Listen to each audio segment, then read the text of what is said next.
위원장님, 총장님도 감사드립니다. 이렇게 나와주셨어요. 혹시 위원장님 이번에 그 3개 기관이 한 보안 컨설팅 결과를 받아보고 저는 사실 굉장히 충격적으로 독경하겠습니다. 위원장님은 어떻게 받아들이셨습니까? 예, 저희도 많이 강조를 했습니다. 생각하는 것보다 많이 취약하구나라는 그런 관점을 생각합니다. 알겠습니다. 혹시 위원장님, 우리나라에서 우리 국민의 개인 정보를 가장 많이 보관하고 있는 그런 공공전산 시스템이 어딘지 아십니까?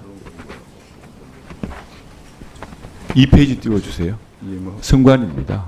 예. 통합선거인 명부를 포함해서 선거관리 시스템에서 4,430만 명의 우리 유권자들에 대한 성명과 주소, 생년월일들이 등재되어 있습니다.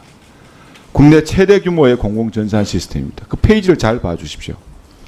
이 내용에 보시면은 행안부가 가지고 있는 정부24는 우리나라에 가장 많다는 그 정부의 공식 그 홈페이지입니다. 홈페이지에 들어간 사람이 2,173만 명입니다. 그만큼 선관위가 가지고 있는 통합관리 시스템이 크다, 중요하다 이런 내용입니다. 그럼 선관위가 가지고 있는 의원들 중에 이 중요한 선거관리 시스템에 대해 가지고 선관위 직원으로서 사이버 해킹에 대응하기 위한 정보요원이 근무요원이 몇 명인지 아십니까? 3명. 6페이지 띄워주십시오. 3명입니다. 정보 보안 업무 담당자가요. 그 중에서 의미 있는 자격증을 가진 속칭 말하는 전문가는 1명입니다, 여러분. 위원장님. 이런 상태가 지금 우리 선관위의 사이버 관련된 보안에 대한 그 관련되어야 되는 관심도입니다. 그럼 그 관련 업체를 몇 개인지 아십니까? 그럼 외부 업체랑 같이 보안 업무를 같이 할 텐데 외부 업체는 3페이지 띄워주십시오. 한 곳입니다.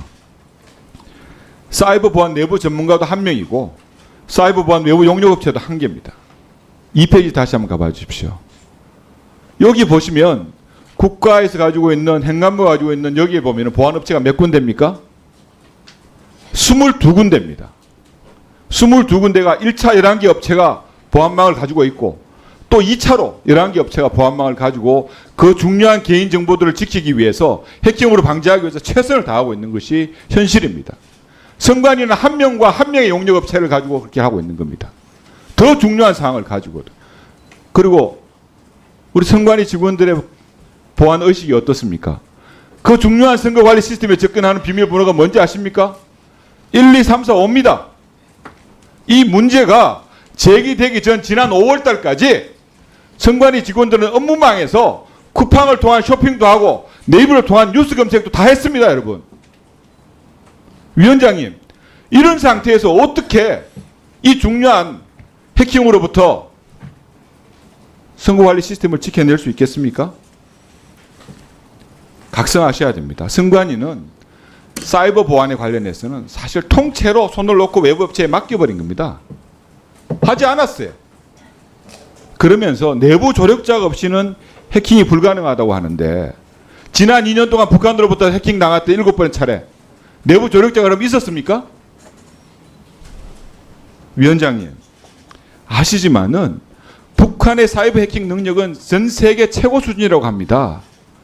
정찰총국 하에 해킹 부대가 10,000명이 넘는다고 합니다. 최고 수준의 해커들이 있다고 합니다. 마음만 먹으면 언제든지 마음껏 자기 마당처럼 자기 집처럼 드나들 수 있는 것이 현 상태라는 것을 말씀을 드립니다. 두 번째, 혹시 사전투표 관련해 가지고 한 사람의 유권자가 사전투표하기 위해서 몇 가지 기계 장치가 필요한지 아십니까, 위원장님? 총장님 아십니까? 일단 투표 몇 개 장소를 가지고 몇 개 그 시스템을 거칩니까? 네.